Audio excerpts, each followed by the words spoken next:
Bonsoir à tous, désolé pour le retard, mon internet qui a décidé de me jouer un mauvais tour au moment du démarrage.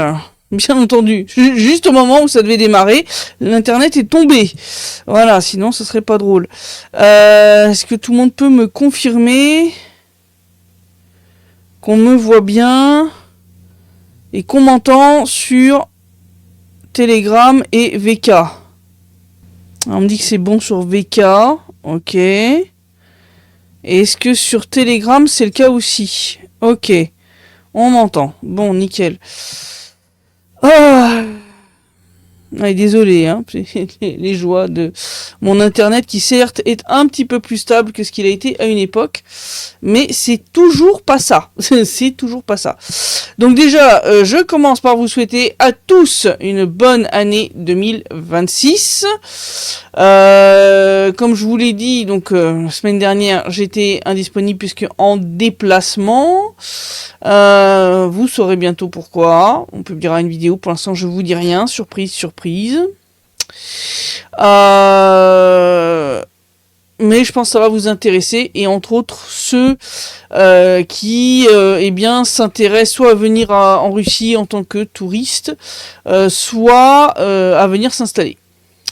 Oui, on a travaillé entre autres sur le fameux thème du nouveau décret de Vladimir Poutine, le 883, qui concerne donc le fait de chercher à attirer les talents, hein, donc scientifiques, ingénieurs, entrepreneurs, investisseurs, étudiants talentueux, sportifs, gens qui travaillent dans les industries créatives. Alors ça contient tout, industrie créative, hein. Ça va des médias jusqu'aux chanteurs, en passant par les musiciens, les auteurs de livres, etc., etc.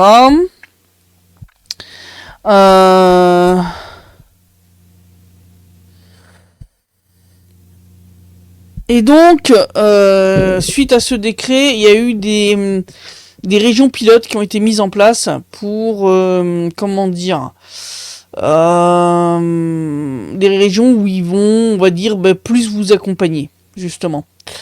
Où ils vont, eh bien, un peu vous bichonner, c'est-à-dire vous aider à travers tout le processus administratif, entre autres, hein, ce qui est très utile, et ils le feront gratuitement. Donc ce sont des régions où ce sont donc des agences de développement économique qui prennent en charge, on va dire, ce genre de service.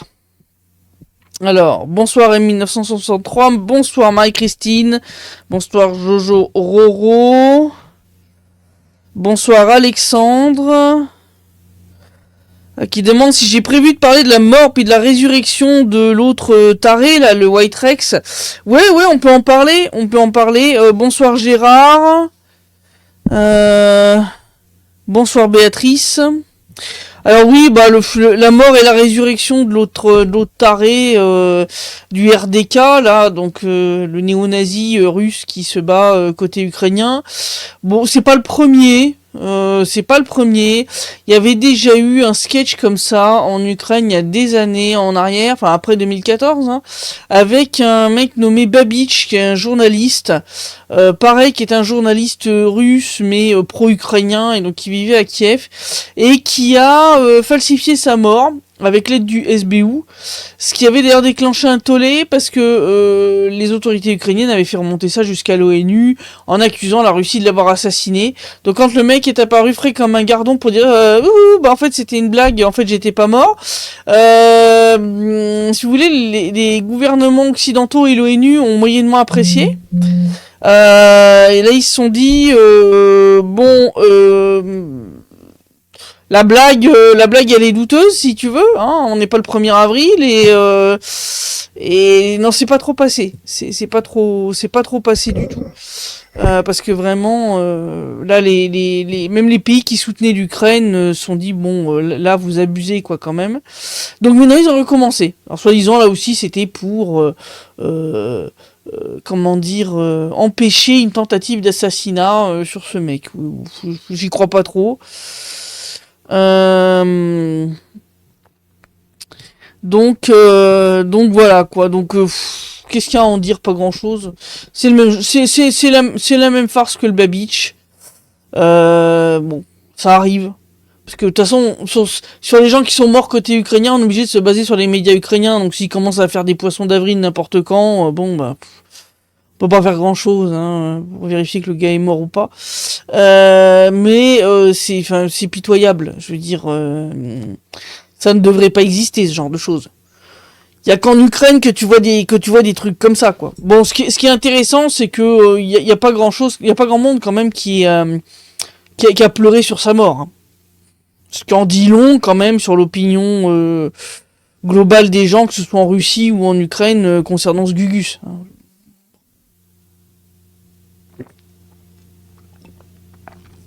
Donc voilà.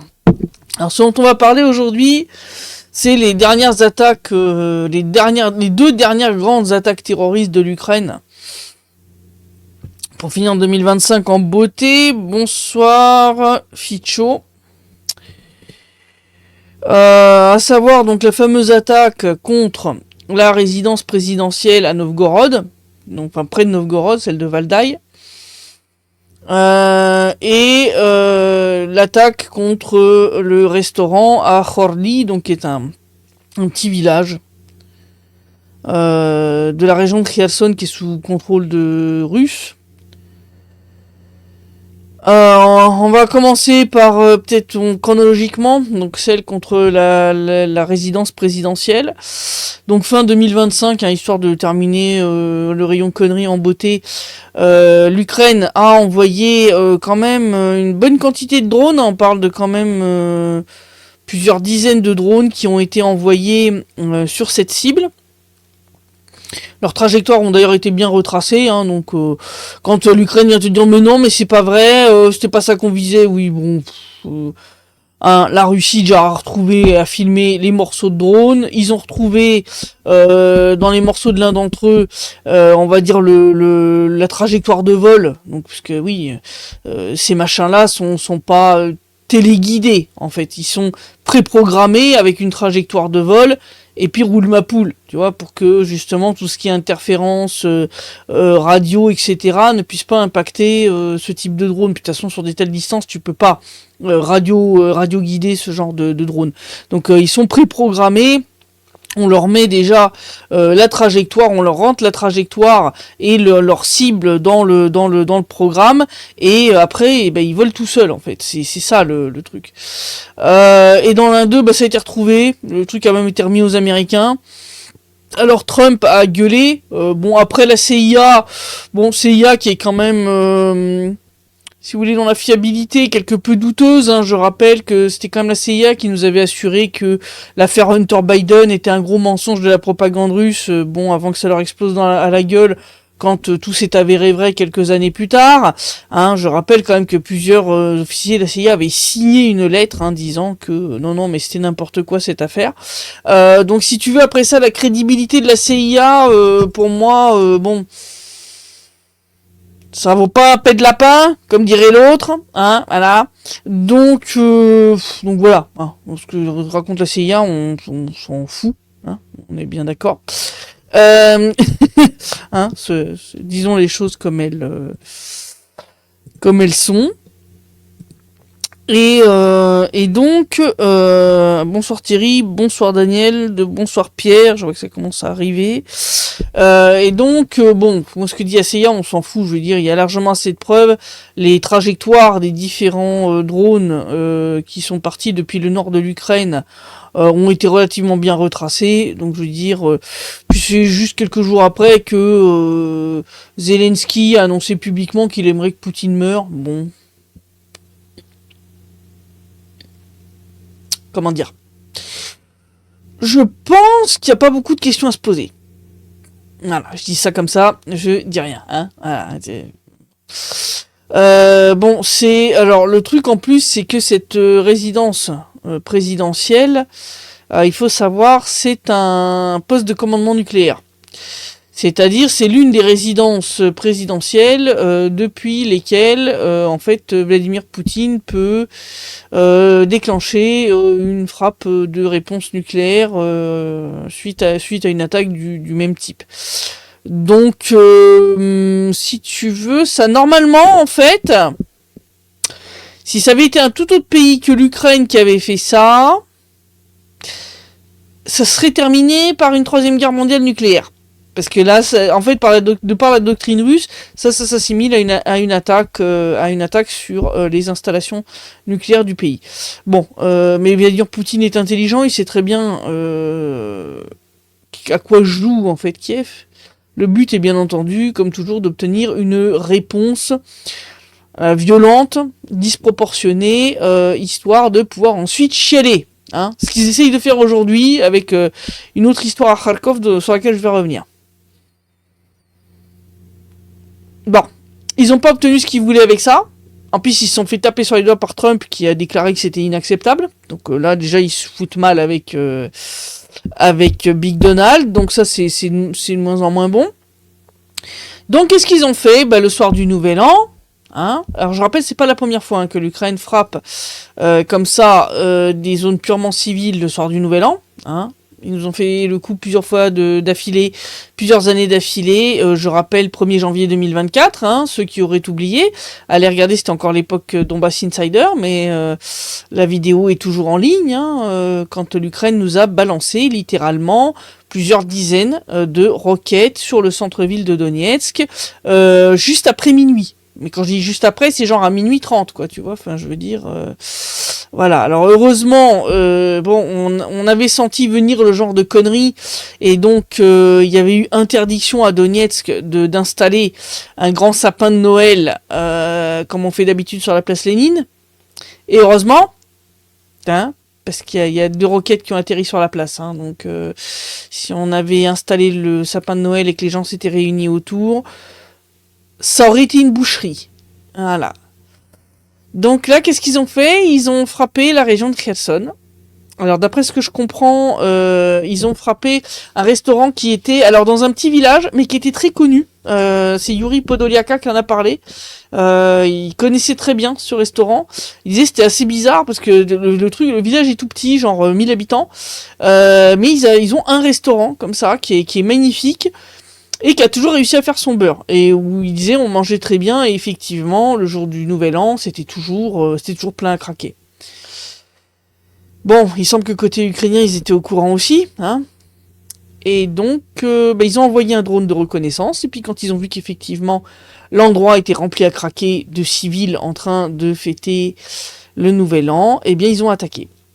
Donc, ils ont envoyé un premier drone avec explosif, qui s'est loupé, qui est tombé à côté, ce qui a en fait donné l'alerte, et donc les gens ont commencé à évacuer en fait le bâtiment en panique. C'est grâce à ça que le nombre de victimes n'est que de 28, de 28 morts, parce que sans ça, en fait, si le truc avait réussi son coup du premier, ou qui s'était pas planté, je pense que le nombre de morts se compterait en centaines. Voilà. Voyant qu'ils s'étaient loupés, ils ont envoyé un deuxième drone chargé cette fois d'un engin explosif avec des éléments des fragments, enfin des shrapnels, des machins, pour faire un maximum de dégâts. Donc là, celui-là, par contre, il a bien frappé. Et puis, ils ont envoyé un troisième drone avec un mélange incendiaire. Voilà, ce qui a foutu le feu à tout le bâtiment. Il a fallu toute la nuit pour l'éteindre, et qui a littéralement brûlé vif, donc plus d'une vingtaine de personnes. Sur les 28 morts, il y a 2 enfants. Voilà. Et un des gamins qui est blessé l'est très grièvement. Il a d'abord été envoyé en Crimée, et au vu de son état, il est maintenant à Moscou. Donc il y a des chances que le bilan continue de s'alourdir. Alors, d'après certaines informations, mais qui restent à confirmer, mais ça m'étonnerait pas, l'unité ukrainienne qui aurait fait cette saloperie n'est nulle autre que celle dite des oiseaux de Madiar. Madiar étant le commandant de cette unité, son pseudo, ce qui veut dire hongrois. C'est déjà lui dont l'unité se vantait de faire des largages d'armes chimiques avec ses drones. Voilà. Alors c'est pour ça que je dis que ça m'étonnerait pas, hein, que ça soit lui, parce que lui c'est vraiment un salopard. Mais pur jus. Lui il en a rien à faire. Convention de Genève, civile, rien de rien. Voilà, c'est... Voilà. Alors, bonsoir Carole. Acte terroriste sur des civils, mais oui, mais c'est ça. C'est vraiment un acte terroriste, c'est vraiment horrible. Les gens d'ailleurs sont tellement brûlés que pour l'instant on en a identifié que 13. Les autres, on attend les résultats ADN. Voilà. C'est... Moi je comprends pas hein, comment dans la tête de ces mecs-là ça peut... Comment ça peut fonctionner. Je comprends pas. Parce que le drone de reconnaissance a bien vu que c'était des civils, des gens avec enfants. À quel moment, en fait, dans ta tête, tu te dis que c'est justifié de balancer 3 drones, dont un avec un mélange incendiaire, sur des civils avec enfants, que tu prétends être tes citoyens qui sont soi-disant oppressés sous l'occupation russe, et tu leur balances un mélange incendiaire histoire de les faire brûler vifs.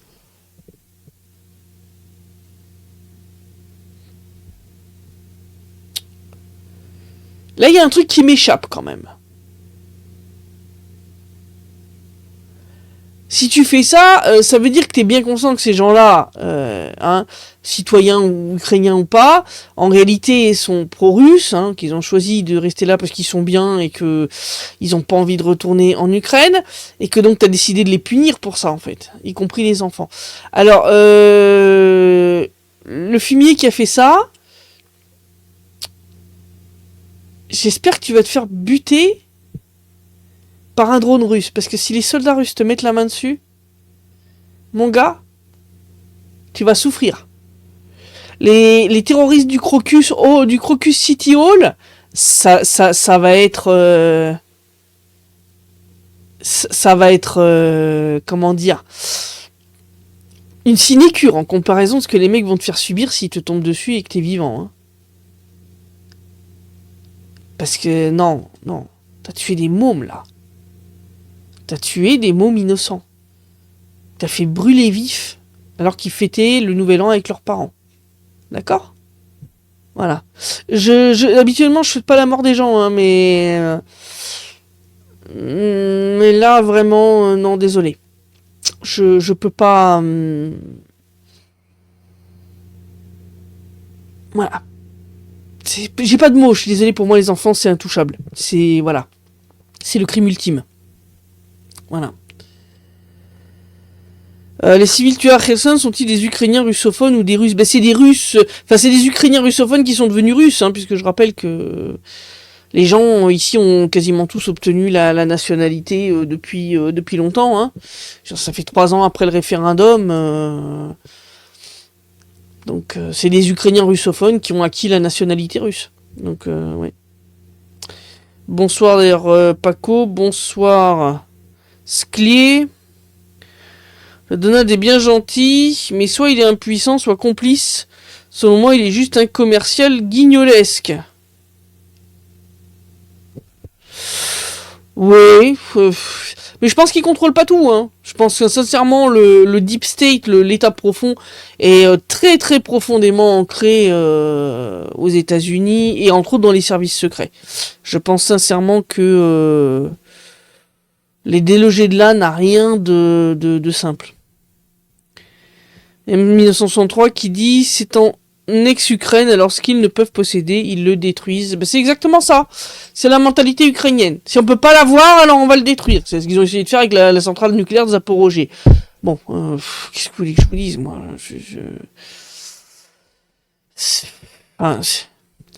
Là, il y a de grosses inquiétudes pour Noël, puisque l'Ukraine commence à dire « Oui, la Russie va s'attaquer elle-même pour le Noël orthodoxe, et puis nous mettre ça sur le dos. » Alors quand tu commences à voir ça, t'as déjà compris qu'ils sont en train de préparer l'opinion publique pour nous mettre sur le dos qu'on se bombarde nous-mêmes ou ce genre de conneries, pour se dédouaner. Donc c'est clair que, personnellement, le Noël orthodoxe, je le passerai... pas dans une église parce que c'est trop risqué. C'est comme les fêtes de Pâques c'est quoi 2023 ou 2022 où on a quand même 2 personnes qui sont mortes ici à Donetsk suite à un bombardement de l'armée ukrainienne sur une des principales églises du centre-ville. Je veux dire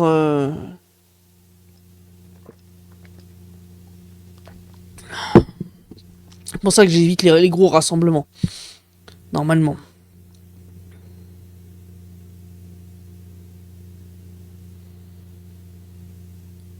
Paco qui dit ils osent nier en plus en disant que cette attaque n'était pas d'eux. De Kilo, ça pourrait être c'est une partie contrôlée par la Russie. Oui, puis en plus, on a retrouvé des morceaux des drones. C'est du made in Germany, c'est du fait en Allemagne. C'est une société allemande qui vend des drones, des composants de drones à l'Ukraine.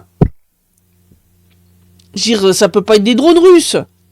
Les drones russes sont pas made in Germany, enfin c'est du délire. Je veux dire, c'est comme quand ils ont attaqué le centre de Donetsk le 1er janvier 2024, où ils ont raconté que c'était pas eux. Ah bah j'aimerais bien voir comment que c'est pas vous, oui. Ils ont été racontés que c'était la Russie qui avait bombardé depuis Makiivka, donc depuis l'Est. Sauf que moi je suis allé sur place, vous pouvez voir la vidéo, hein, vous pouvez tout géolocaliser, y a pas de problème. Déjà on voit que les roquettes venaient depuis la direction d'Avdiivka, qui était pas encore libérée par l'armée russe à l'époque. De 1, donc déjà la direction de Makiivka qui elle est à l'est, alors là, hein, je rappelle, Avdiivka nord-ouest par rapport à Donetsk, hein, donc déjà quand vous partez mal. Et puis alors en plus, les roquettes, ce sont des roquettes slovaques. C'est pas du grade typique soviétique ou russe. C'est des roquettes de 122 mm slovaques, faites pour les fameux lance-roquettes multiples tchèques Vampire. Donc, comment dire, hein, c'est pas la première fois qu'il nie et qu'il raconte de la merde alors qu'on peut tout retracer. Hein.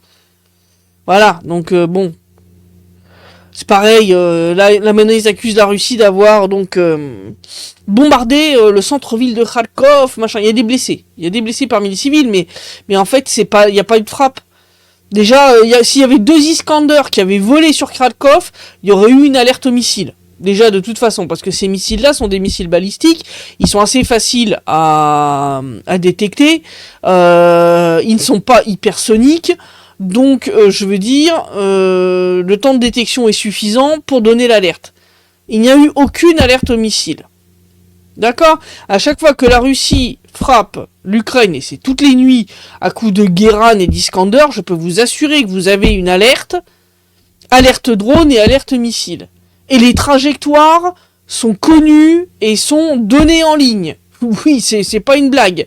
Je veux dire, on arrive à les tracer. Là, il n'y a rien du tout. Et il y a plusieurs vidéos qui ont été filmées sur place par des habitants, où on voit très clairement qu'en fait, tu as un incendie qui, semble-t-il, s'est déclenché dans un centre commercial, qui s'appelait Persona, qui, des dires du maire même de Kharkov, n'était pas ouvert aujourd'hui. D'où le fait qu'il n'y ait que des blessés, hein, parce que si réellement la Russie avait frappé un centre commercial en état opérationnel, comment vous dire, il y aurait eu des dizaines et des dizaines de morts, hein, voilà. Et on voit clairement qu'après les explosions ont lieu après les incendies. C'est-à-dire, si on regarde là chronologiquement par les vidéos, ce que tu vois d'abord, c'est un incendie avec une bonne grosse fumée noire, et puis d'un seul coup une deuxième explosion, et puis plusieurs petites que tu entends, donc des explosions secondaires. Ça, c'est typique des munitions. Bon, déjà, ça veut dire que Kiev a pas perdu sa bonne habitude d'utiliser les centres commerciaux comme stock d'obus, de roquettes et de tout ce que tu veux, en plein centre-ville. Est-ce que j'ai besoin d'expliquer ce qui se passerait si un missile russe avait touché ce centre commercial? Big badaboum, hein, en plein centre-ville. Voilà. Quand on vous dit que l'armée ukrainienne utilise les civils comme bouclier humain, même dans les villes qu'elle contrôle, non mais ça s'appelle comme ça. Je veux dire. Donc qu'est-ce qui s'est passé ? Très certainement il y a eu un couillon qui a jeté un mégot ou pas respecté ou un problème électrique ou n'importe quoi, une sécurité incendie pas respectée. Le feu s'est déclenché, ça a commencé à bien cramer jusqu'au moment où le feu il a fini par atteindre le stock de munitions. Et puis là les munitions elles ont commencé à exploser les unes après les autres. Voilà. Et puis on commence à t'accuser la Russie et gna gna gna. Bon, le but c'est de détourner l'attention de leur sordide attaque sur Chorly, donc en région de Kherson, hein, parce que ça fait un peu tâche quand même l'ONU et plusieurs gouvernements qui jusque-là étaient plutôt du genre à fermer leur gueule, commencent à dire non mais là les mecs vous déconnez quand même. Bon, quand tu commences à avoir des réactions comme ça, bon, tentative désespérée de mettre ça sur le dos de la Russie comme d'habitude. Bonsoir Sébastien. Bonsoir Evelyne. Daniel qui demande, c'est l'attaque contre la résidence présidentielle, c'est pas parti d'Ukraine. Si, les drones sont partis d'Ukraine. Ils sont partis du nord de l'Ukraine, entre autres des régions de Soumy et Tchernigov, si je dis pas de bêtises. Non, on a retracé leur trajectoire. Il n'y a aucun problème. Si. Daniel Gustin qui dit qu'il faut zigouiller le clown de Kiev. Non, faut le laisser à sa place.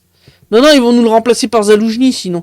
Déjà que là, maintenant, ils ont fait remplacer Yermak, son conseiller en chef, par Boudanov. Alors, Boudanov, hein, je rappelle, celui qui était à la tête du GUR ukrainien, le renseignement militaire, terroriste en chef ukrainien, qui est maintenant, donc, chef de cabinet de Zelensky. Un terroriste patenté comme chef de cabinet, c'est incroyable. Non, je veux dire non, surtout faut pas liquider Zelensky parce que non, sinon on va se retrouver avec bien pire que lui à la tête de l'Ukraine. Je peux vous assurer. Alors oui, il y en a qui appellent à annihiler toutes les représentations officielles de l'État ukrainien. Non, mais c'est ce qu'ils cherchent à obtenir. Non. On va frapper encore plus durement. Il y aura peut-être une frappe symbolique sur un truc. Mais on va pas leur offrir ça parce que vous avez vu la réaction quand même mondiale à l'attaque contre la résidence présidentielle russe. Parce que ça c'est un truc même Trump a gueulé hein, quand même. Même Trump a gueulé, même Guterres à l'ONU a dit que ça c'était inacceptable. Donc non, la Russie ne va pas se vautrer à faire la même chose que l'Ukraine. Mais elle va faire une frappe qui fera très très mal à l'Ukraine. Ça c'est sûr. Il va y avoir une réponse et elle sera méchante. Elle sera très très méchante.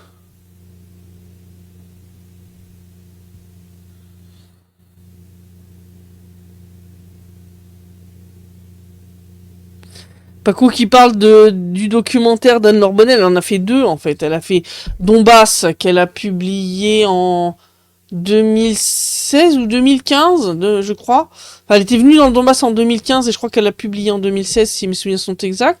Et puis elle en a refait un en 2022 au début de l'opération militaire spéciale.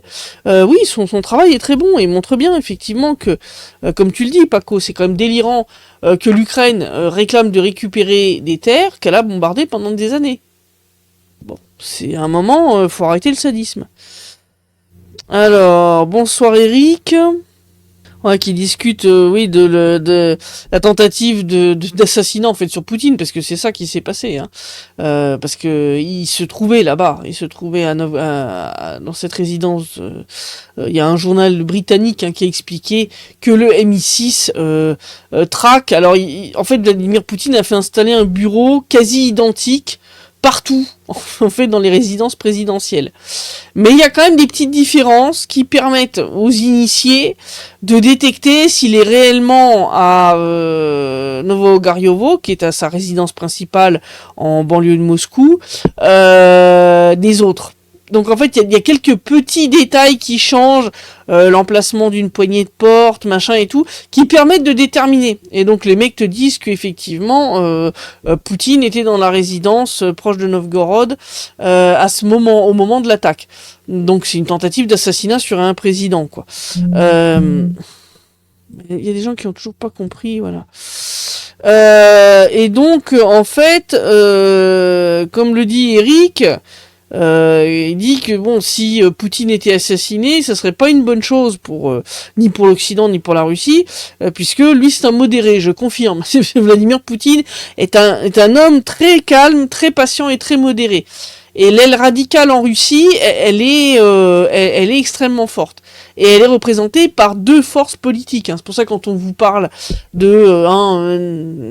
le défunt Navalny comme l'opposant principal à Poutine, non, les opposants principaux à Poutine, c'est qui? C'est le Parti communiste et c'est les nationalistes du LDPR.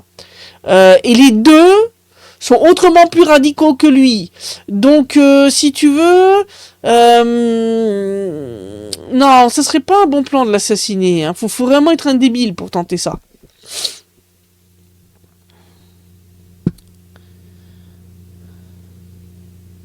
Et 1963 qui dit l'incendie et l'explosion à Kharkov qui arrive au bon moment, tellement au bon moment qu'on peut se demander si les Ukrainiens n'ont pas fait exprès. Oui, c'est possible. Alors, bon, avec eux, je veux dire, je rappelle le massacre de Boutcha, celui à Izium, quand ils ont repris la région où ils ont massacré les gens qu'ils ont considérés comme des collaborateurs avant de les jeter dans des fosses communes, avant de les déterrer pour faire chialer dans les chaumières. Enfin bon, on en est plus à ça près,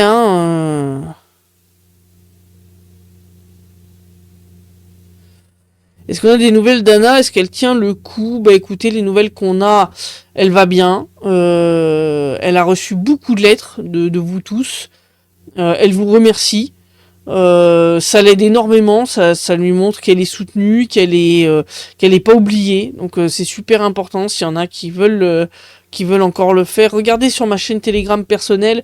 J'ai partagé les informations, entre autres l'adresse pour lui écrire. Elle a pu voir ses enfants. À la veille de Noël. Bon, on va voir ce que ça va donner.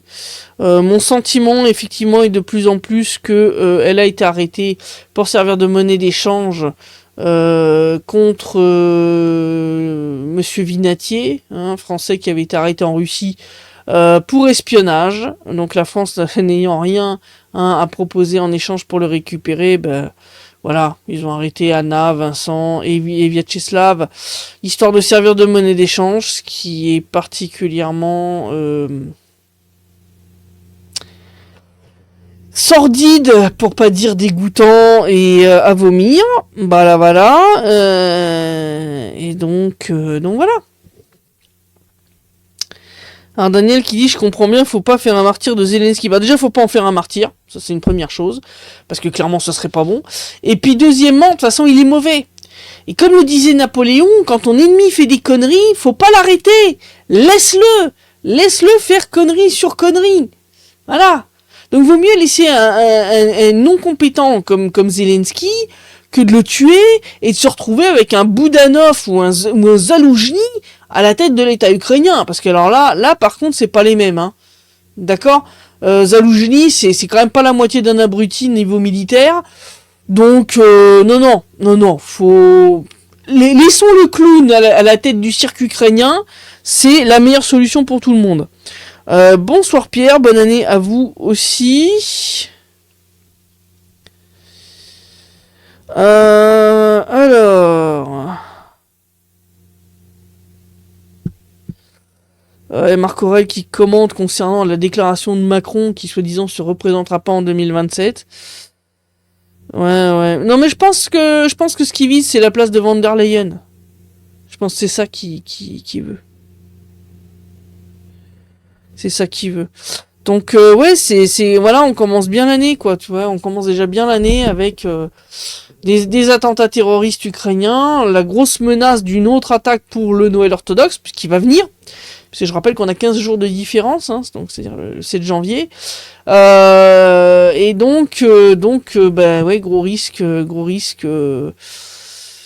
d'une attaque ukrainienne sur une église orthodoxe. Alors où? Grande question.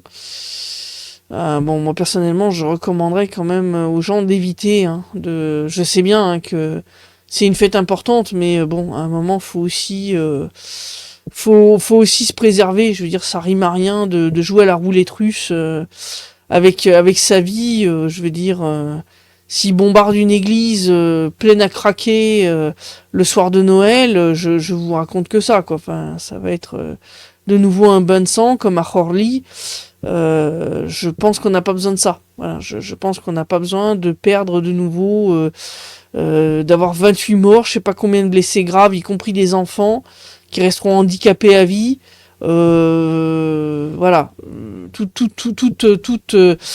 proportion gardée. Voilà, je pense que vaut mieux fêter Noël à la maison, c'est moins dangereux. Voilà, je pense qu'il serait bon quand même au niveau russe d'interdire des célébrations de Noël, en tout cas sur toute la partie ouest de la Russie qui peut être atteinte par des drones ukrainiens, parce que clairement vous avez vu en région de Kherson, voilà, ils ont attaqué un village qui n'était pas immédiatement sur la ligne de front. Je veux dire, ils ont vraiment. Vous voyez, nous ici, on est encore relativement proche.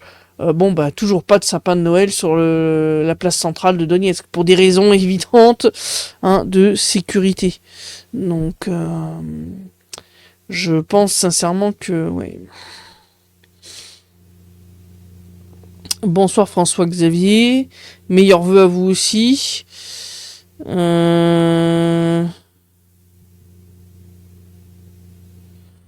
Ouais, j'ai même pas écouté le discours de Macron. J'ai vu certains commentaires qui expliquaient qu'ils avaient comparé, entre autres, je crois que c'est Béchade qui a dit alors t'écoutes le discours de Poutine du 31 du Nouvel An. On te parle de vie, de développement, d'avenir, de joie, de machin. Et il disait, t'écoutes le truc de Macron, on te parle de mort, de suicide, de trucs sordides. Enfin, c'est le jour et la nuit, quoi. Mais ça m'étonne pas. Enfin, l'autre est un psychopathe de toute façon, le père Micron.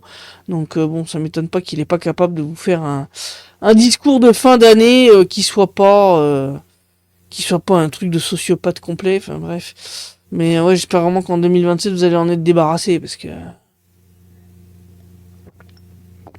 voilà quoi. Moi après pour le front, bah ça continue d'avancer, ça j'y reviendrai en détail dimanche dans du Citrep. Mais en gros, bah Gouliaï-Polier a été libéré. L'armée russe avance à l'ouest de Gouliaï-Polier.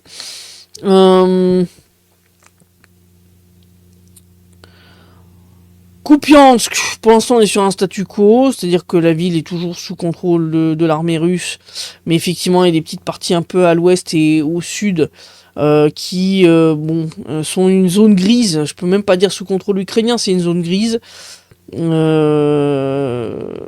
Les deux parties ont été impactées par le temps, parce que bon, on a eu quand même des grosses chutes de neige.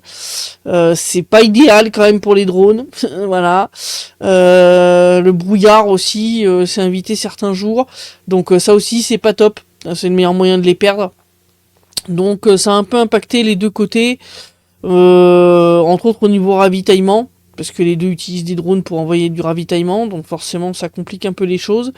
Mais pour l'instant on est sur un statu quo, l'armée russe garde le contrôle du centre de Kupiansk et continue de se battre contre les contre-attaques ukrainiennes, donc on reste sur cette stratégie d'attrition. C'est ce que je vous ai dit.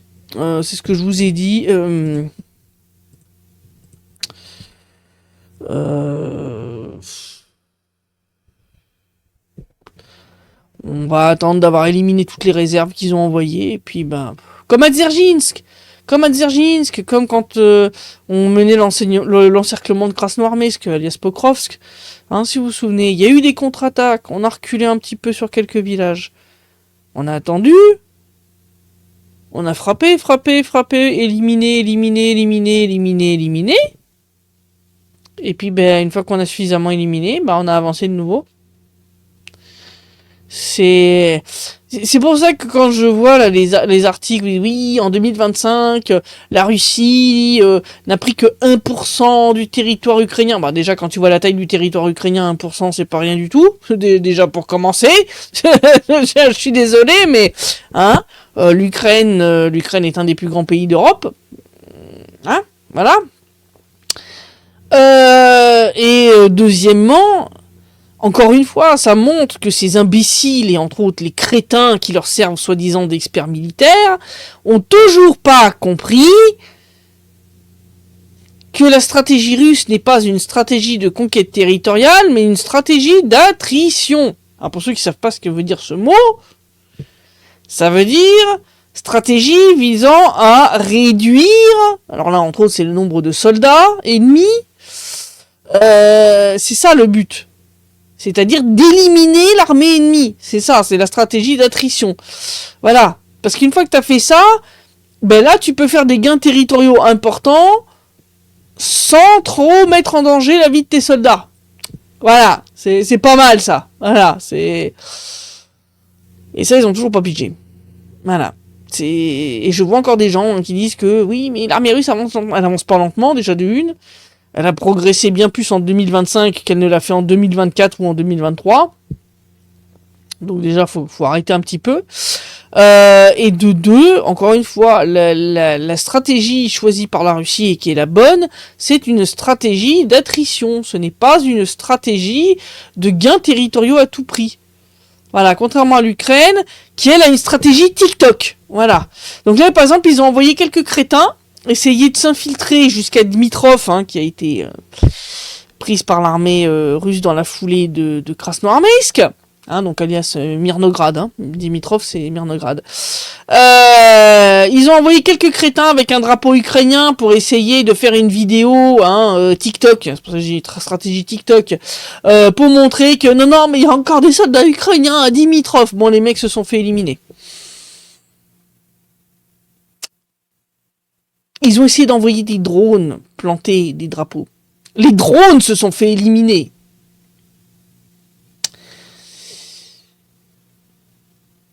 Donc là, vous avez, je crois, 3 ou 4 mecs qui sont morts, littéralement, pour une vidéo TikTok.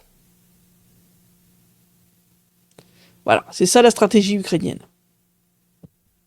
Alors, avec une stratégie comme ça, je t'explique, au bout d'un moment, t'arrives quand même au bout des réserves. Ils ont encore un peu de réserve mobilisable, là en Ukraine, ils en ont encore pour un petit moment, mais il y a un moment où ça va se tarir quand même. Il y a un moment quand même, vous allez arriver au bout du fond du tiroir. Donc vous allez faire comment après? Vous allez envoyer les femmes, les gosses, comment ça va se passer? Ça va mal se terminer cette affaire pour ce pays.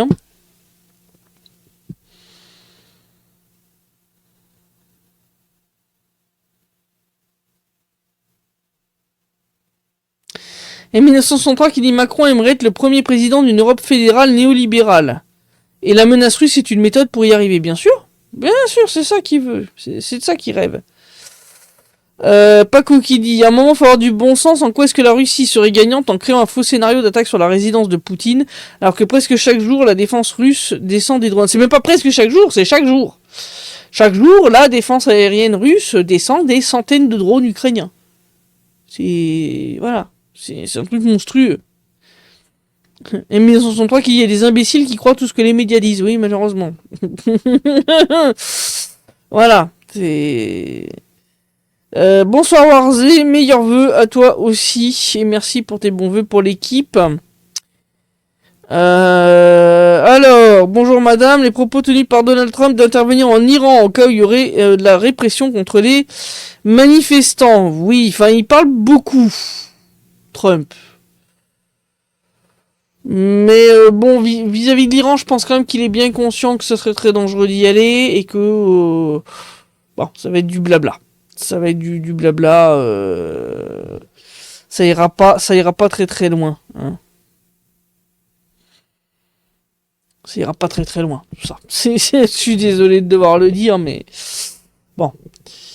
Il a essayé contre le Venezuela, là il s'est pris une rouste parce que le pétrolier qu'il essayait le énième pétrolier qu'il essayait de choper s'est déclaré russe, il s'est enregistré, il a changé de nom, il s'est enregistré à Sochi. Donc maintenant, la Russie lui a dit bon maintenant le machin il est à nous, le bateau est sous pavillon russe, donc tu vas arrêter de le courser, voilà, tu t'abandonnes. Donc là les mecs ils continuent juste de le suivre, mais ils ont arrêté d'essayer de saisir le navire qui d'ailleurs est vide. Bon. Là, ils se sont fait mettre échec et mat par le Venezuela et la Russie. Donc, il suffit que le Venezuela fasse réenregistrer les navires en question tous en Russie. Et vu que Donald Trump, pour l'instant, a besoin de se mettre bien avec les Russes pour espérer arriver à un accord de paix, bon, il va pas attaquer les navires qui sont sous pavillon russe. Voilà. Donc, bon, ça va calmer Donald. Donc, je pense que c'est aussi pour ça que là, il commence un peu à s'exciter sur l'Iran. Je pense que c'est une façon de détourner l'attention du fiasco qui est en train de se passer avec le Venezuela. Parce que clairement, je pense pas qu'il va tenter une opération militaire.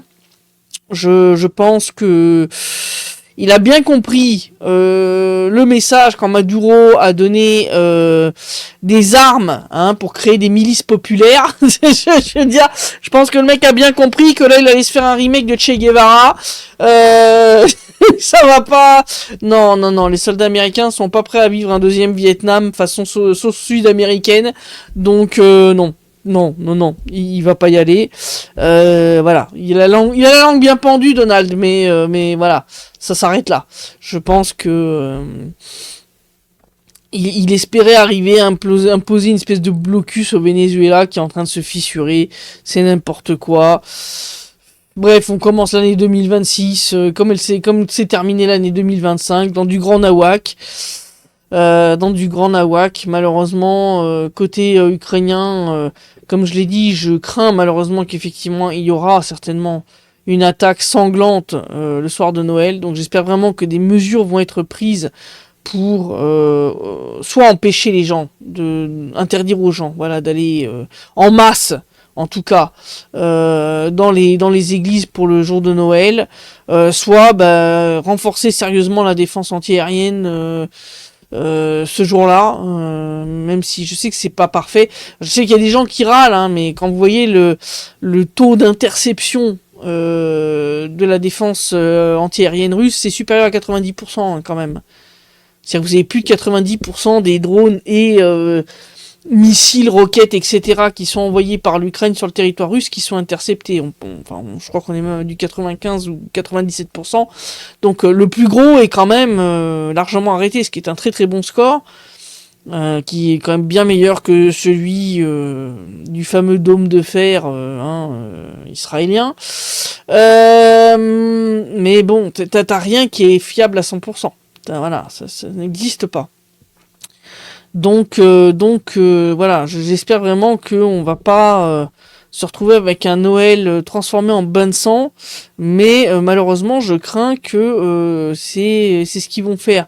Et j'ai peur que dans certaines régions, certains pour on va dire ne pas trop froisser les gens, n'osent pas leur dire de pas faire des trucs monumentaux à l'église, c'est-à-dire nous par exemple ici on a interdiction d'avoir des rassemblements de plus de 50 personnes. Je suis très sérieuse, je veux dire pour cette raison. Donc même quand vous voyez les événements que je filme pour Vie du Donbass, vous avez vu, j'ai filmé pas mal de trucs des jeunes activistes de la République populaire de Donetsk, par exemple. Ils sont jamais plus de 50. Ils sont comptés, Voilà. Donc le but étant de limiter le nombre de victimes en cas de frappe. Bon, donc je pense que c'est ce qu'il faudrait faire. C'est-à-dire toutes les régions, on va dire, de l'ouest de la Russie qui sont à portée, on va dire, des drones ou des missiles. Je pense entre autres à des régions comme celle de Koursk, Belgorod, Bryansk, etc. Ça devrait être interdiction d'avoir plus de 50 personnes dans une église pour Noël. Voilà, point. Donc vous fixez la liste de ceux qui sont autorisés à venir. Point, fin de l'histoire. Parce que sinon ça va mal se terminer. S'il y a une église qui est pleine à craquer, ils vont la frapper.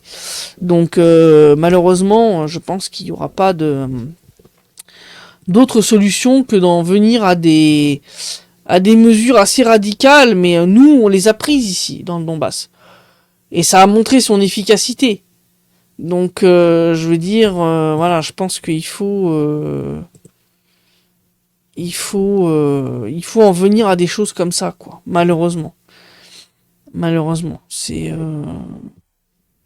soit on fait ça, soit on risque un bain de sang. Et comme je l'ai dit, on peut pas se le permettre. Bon, Algol, il commence à m'énerver.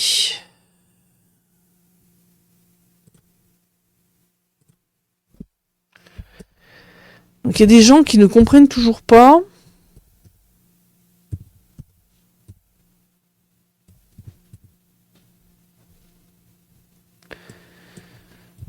que pendant le direct, s'il vous plaît, je vous demande d'arrêter de poster des liens dans le chat. Merci. Laissez-le pour les questions. Voilà. Donc, oui, voilà la situation. Bon, comme j'ai dit, l'armée russe continue d'avancer un peu partout, en région de Kharkov, en région de Zaporozhye.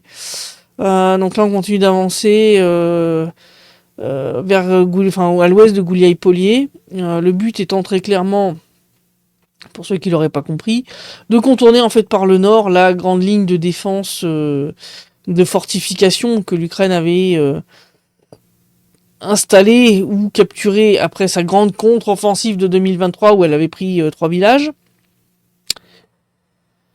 Mais c'est vrai que cette zone-là a été super fortifiée depuis.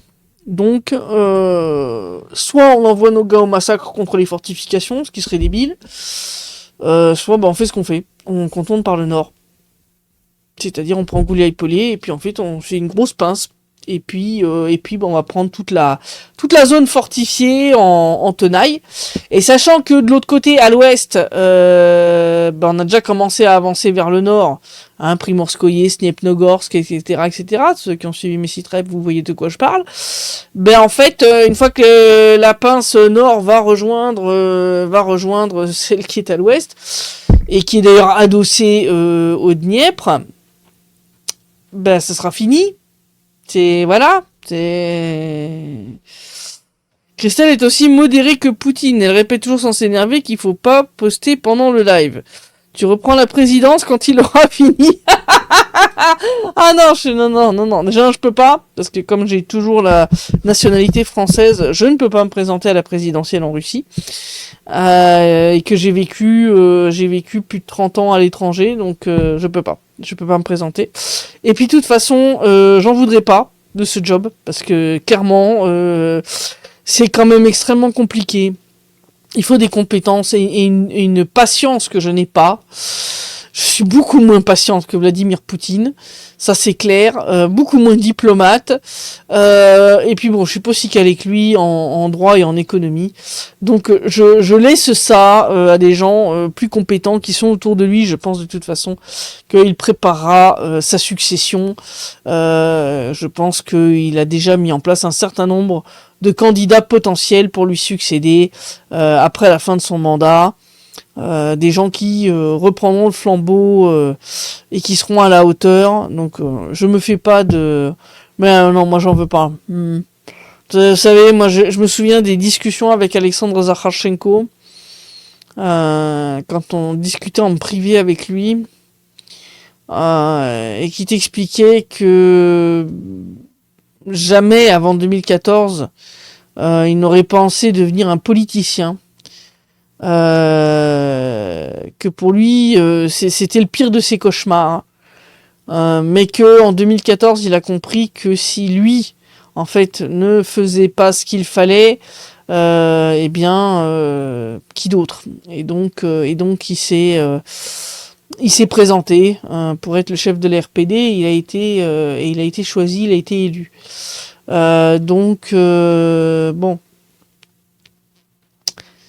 c'est comme ça. Je veux dire,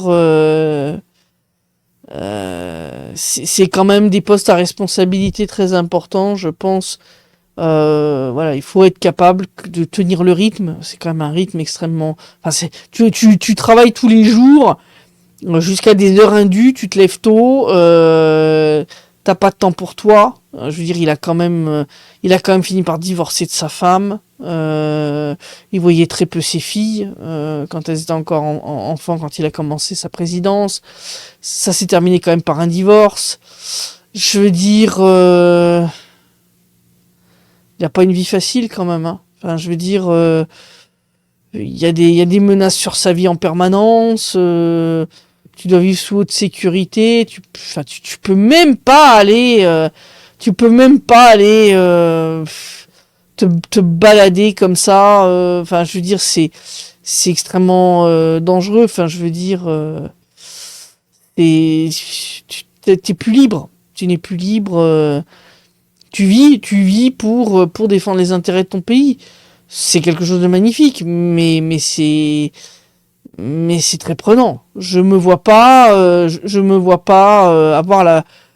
Déjà actuellement, je travaille tous les jours avec des horaires de dingue parfois, et c'est déjà épuisant. Je pourrais pas tenir le rythme qu'il tient, sincèrement. Il tient un rythme qui est encore pire que le mien, et franchement, rien que pour ça, je l'admire. Parce que c'est pas un branleur comme Macron, qui fout rien et qui se vante d'être un amateur.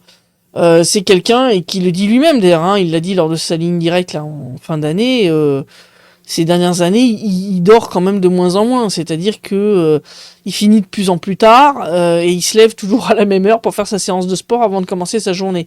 Donc si tu veux, non, c'est quand même un job qui est très stressant, qui est très exigeant, et je me vois pas à la hauteur d'un poste comme ça, sincèrement. Je préfère être honnête, hein. Mais en même temps, ton passeport français, j'imagine même pas ce que tu affronterais si tu voulais revenir. Ah bah, vu ce qui s'est passé avec Anna, Vincent, Vyacheslav, et puis les sanctions contre Jacques Beau et Xavier Moreau, oui, non, mais voilà. Pour ça, quand il y en a qui me disent, oui, est-ce que tu reviendras en France? Non. Non, non, non, non, non, non. Tant que vous aurez à la tête du pays des gens comme Macron, c'est non. Parce que je sais très bien ce qui m'attend si je reviens. C'est les menottes. C'est les menottes. Non, non, mais je suis pas folle, hein. Je suis bien consciente quand même. Je suis bien consciente des risques. Si je revenais, je me ferais arrêter. Mais le fait est que j'ai toujours ce passeport français et que je ne peux pas me débarrasser de ma citoyenneté française. Voilà, donc si vous avez une méthode, je suis preneuse. Non, mais voilà. De toute façon, comme je dis, je me vois pas me présenter à des postes comme ça. Je suis trop franche et trop directe pour être politicienne. Je n'ai pas la diplomatie et la patience et les compétences nécessaires pour faire ce genre de job. Conseiller en communication, oui, pourquoi pas. Voilà, ça c'est, ouais. Voilà, ou ministre de l'information, ça à la limite. Mais sinon, non, non, non, non. Je préfère être tout à fait, comment dire, honnête et consciente de mes limites. Voilà, c'est pas seulement en France, mais dans toute l'Europe, me dit en 1963. Bah oui, quand je dis en France, je parle de l'UE en général. C'est clair que, au vu de la politique de l'Union européenne actuellement, c'est pas une bonne idée pour moi de revenir. On est bien d'accord. Voilà, ça serait du suicide. Donc je reviendrai pas. Voilà. De toute façon, je suis bien ici. S'il y en a qui veulent me voir, ben, venez en Russie. Vous verrez, on serait très bien en Russie. Mais donc voilà. Donc non, je prendrai pas la place de Vladimir Poutine après sa mort. J'estime qu'il y a des gens bien plus compétents que ça autour de lui pour prendre sa place, et je leur laisse la place volontiers.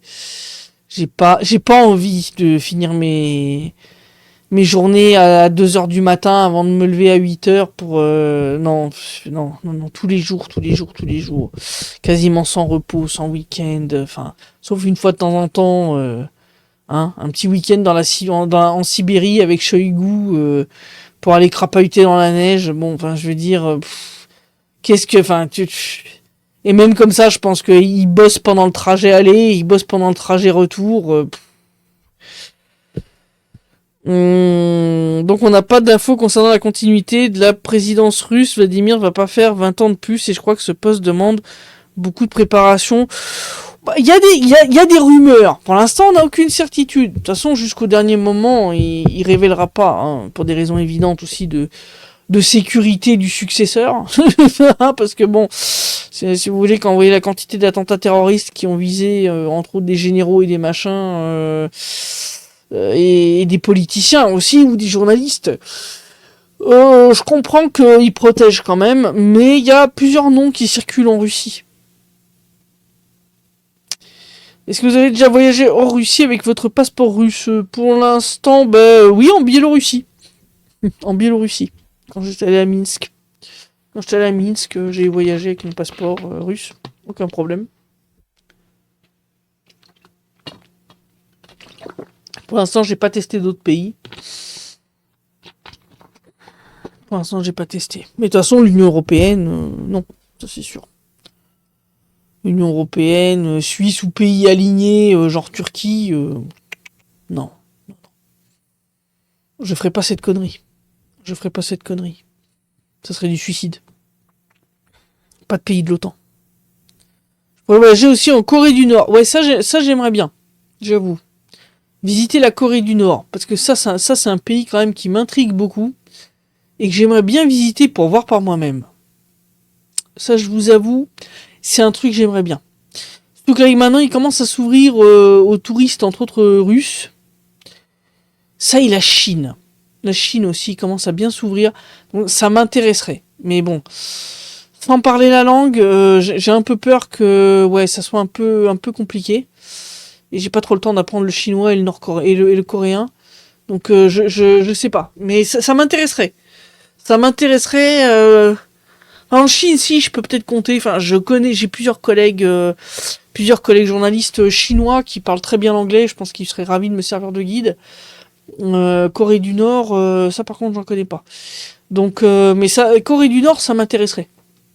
J'aimerais vraiment visiter par moi-même pour me rendre compte de ce qui est vraiment la vie dans le pays, parce qu'il y a tellement de conneries qui sont racontées dessus que je pense que c'est comme avec la Russie, quoi. Ça va être complètement différent de ce qu'on te dépeint.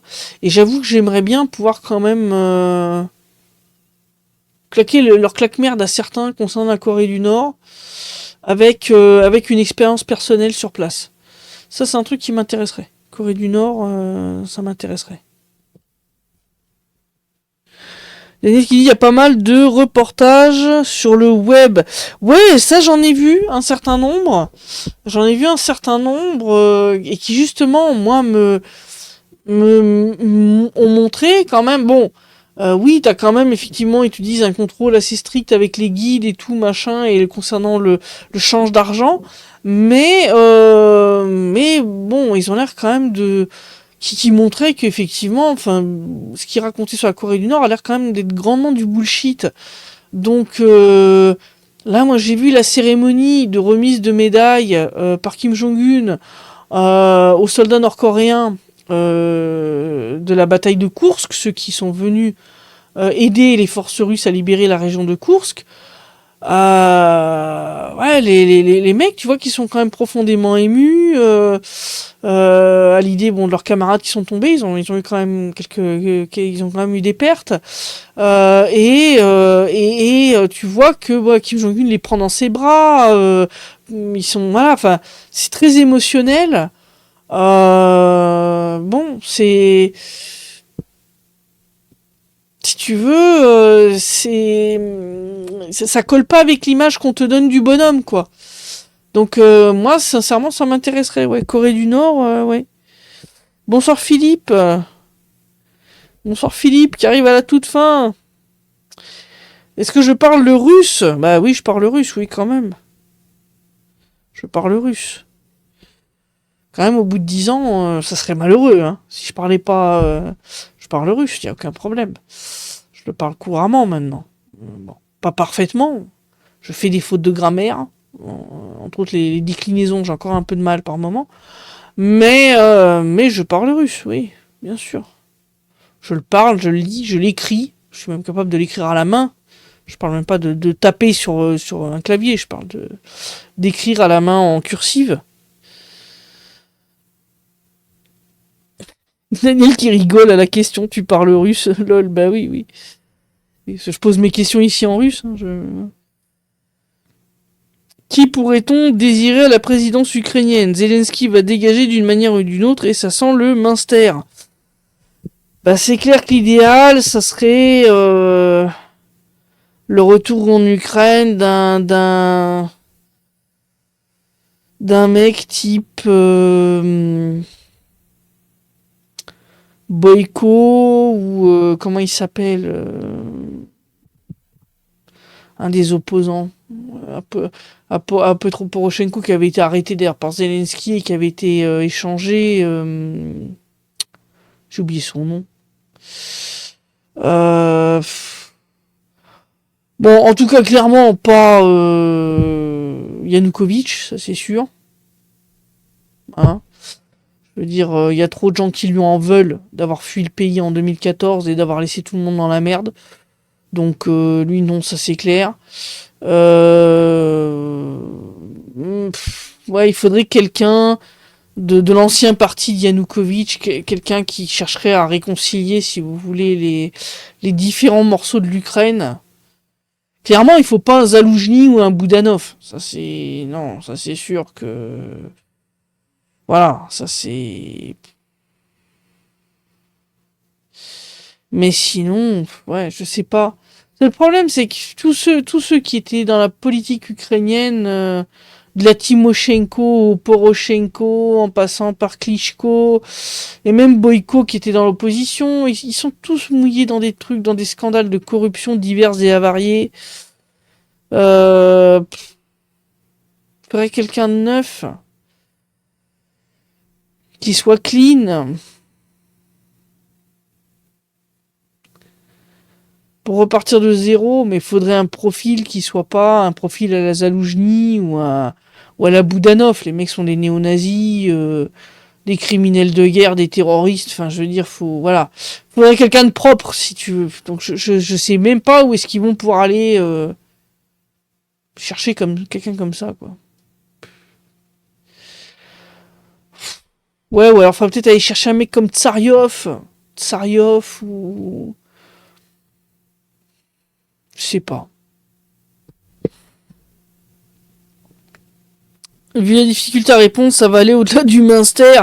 Ah ben, si tu veux, quand tu commences à voir des déclarations après les deux derniers attentats terroristes de l'Ukraine, tu commences à avoir des déclarations à la Dmitri Medvedev qui te parlent d'aller égorger les types qui ont fait ça et que en gros t'as de plus en plus d'appels si tu veux à ne rien laisser de l'Ukraine.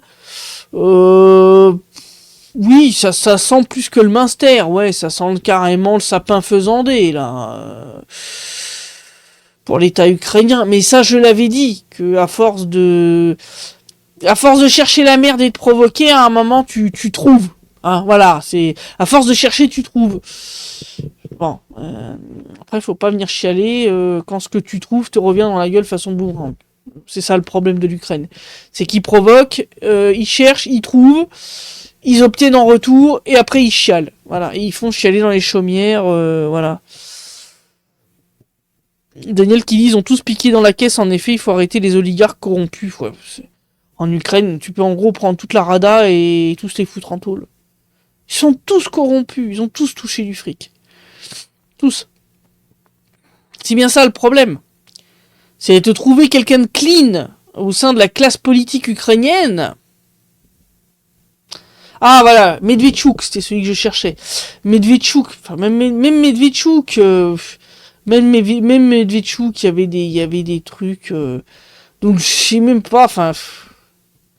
Medvedchuk pourrait peut-être être un bon choix. C'est un politicien expérimenté, plutôt pro-russe, qui pourrait aider, si vous voulez, à remettre l'Ukraine sur les rails. Peut-être Medvedchuk ou Tsaryov, tu vois, ou les deux, tu vois, enfin, genre un premier ministre et l'autre président, quoi, tu vois. Ça pourrait être une équipe qui pourrait sortir l'Ukraine de l'ornière. Medvedchuk, Tsaryov, peut-être. Peut-être.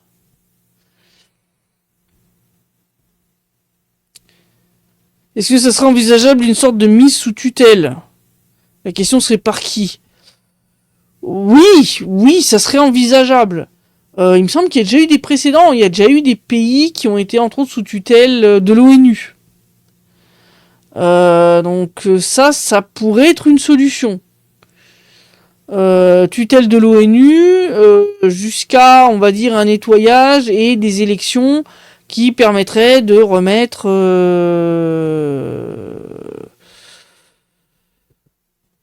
va dire le pays sur les rails, quoi. La Russie répond aux actes terroristes ukrainiens par le durcissement aux négociations. Ah bah oui, de toute façon, là le Kremlin dit clairement, hein. Là, après ce qui s'est passé, l'exigence de dégager diplomatiquement du Donbass. Non, mais vous inquiétez pas, on va vous chasser de là militairement. Je vous dis, là, les exigences russes vont se durcir. Ça va plus être seulement 4 régions plus la Crimée. Ça va mal se terminer pour l'Ukraine, je vous le dis. La Russie frappe Odessa quasiment chaque nuit. Le port, les infrastructures militaires, les infrastructures énergétiques, les ponts ferroviaires, les dépôts de locomotives, tout ce que tu veux. Toutes les nuits, ça frappe la région d'Odessa. Donc moi, je vous le dis, de toute façon, avec ce qu'a dit Vladimir Poutine, à partir du moment où il a commencé à ne serait-ce qu'évoquer, ne serait-ce qu'hypothétiquement, le fait de prendre Odessa, c'est que en réalité, la décision, elle a déjà été prise. C'est tout.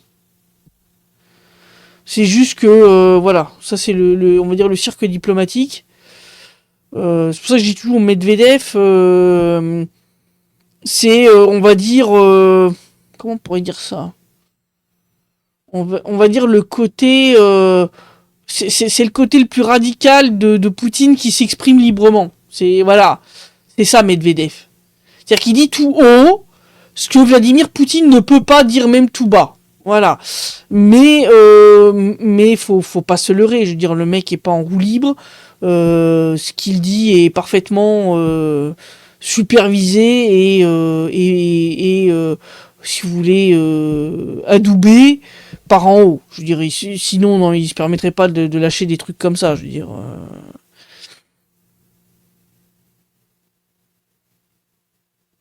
Alors j'ai trouvé la bonne solution, dit Sébastien. J'appelle Zelensky, je lui dis direct qu'il va avoir un tuteur et qu'il sera privé des câlins de Manu. Oh là là, ça c'est de là, qu'est-ce qui se tripote. Mon Dieu, non mais sérieusement, c'est malaisant, hein, franchement. Voilà. Pierre qui demande, la Rada c'est comme l'Assemblée nationale française. Alors oui c'est ça, c'est la Rada, c'est le Parlement ukrainien.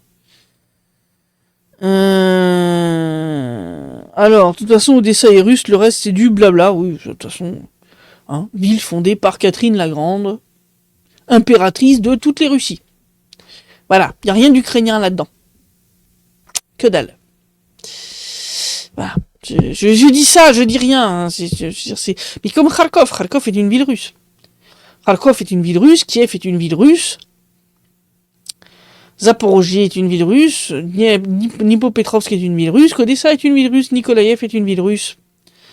Voilà. C'est des villes qui ont été fondées par la Russie, il n'y avait pas d'Ukraine. Ça n'existait pas. Voilà.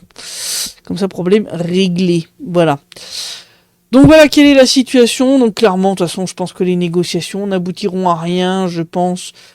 Et ça, je l'ai dit, que de toute façon, avec le jusqu'au boutisme de l'Union européenne dans cette histoire, on va se diriger vers une confrontation jusqu'à la capitulation totale et inconditionnelle de l'Ukraine, qui, je pense, ne se relèvera jamais démographiquement de ce qui est en train de se passer.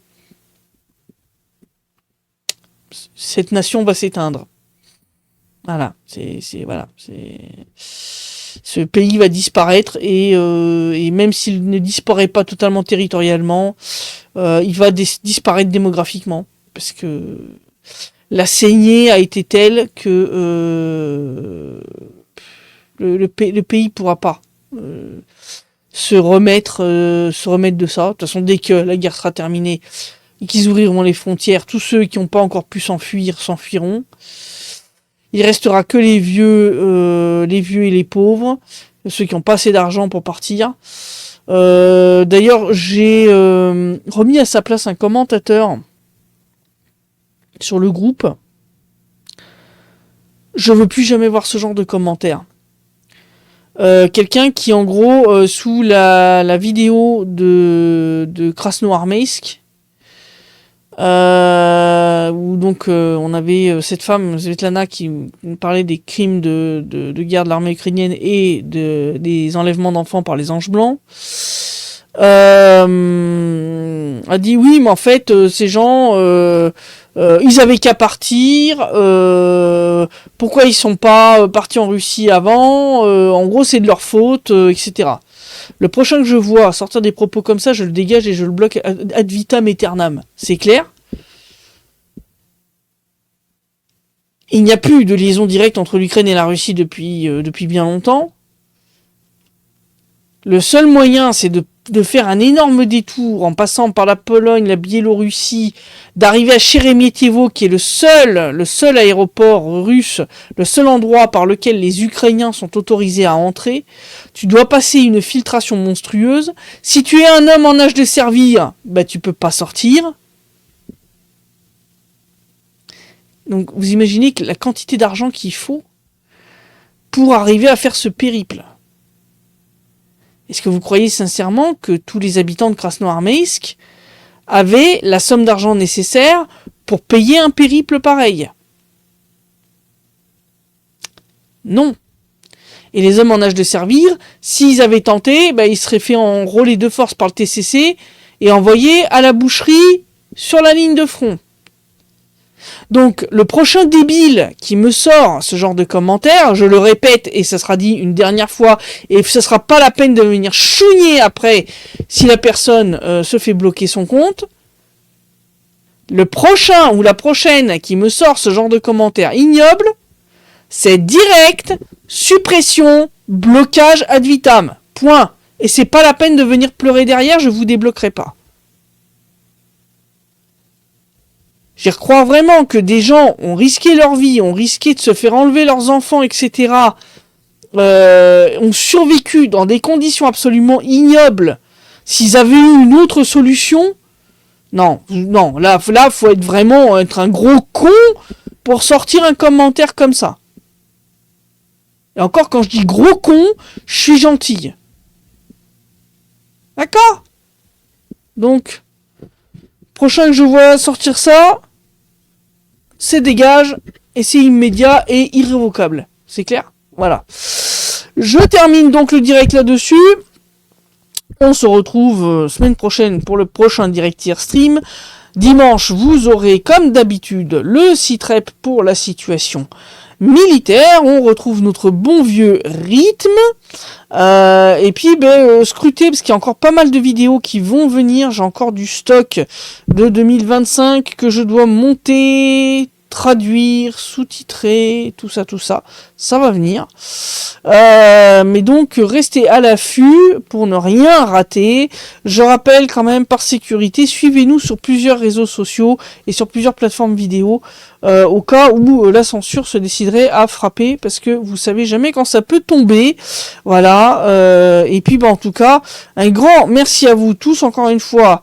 Bonne année 2026 à tous nos lecteurs et encore un tout grand merci à tous ceux qui nous soutiennent, entre autres financièrement, et qui nous permettent de continuer à fonctionner. Voilà, je vous retrouve donc dimanche pour le site rep et la vidéo d'aujourd'hui sera publiée demain en journée comme d'habitude. Voilà. Bonne soirée à tous.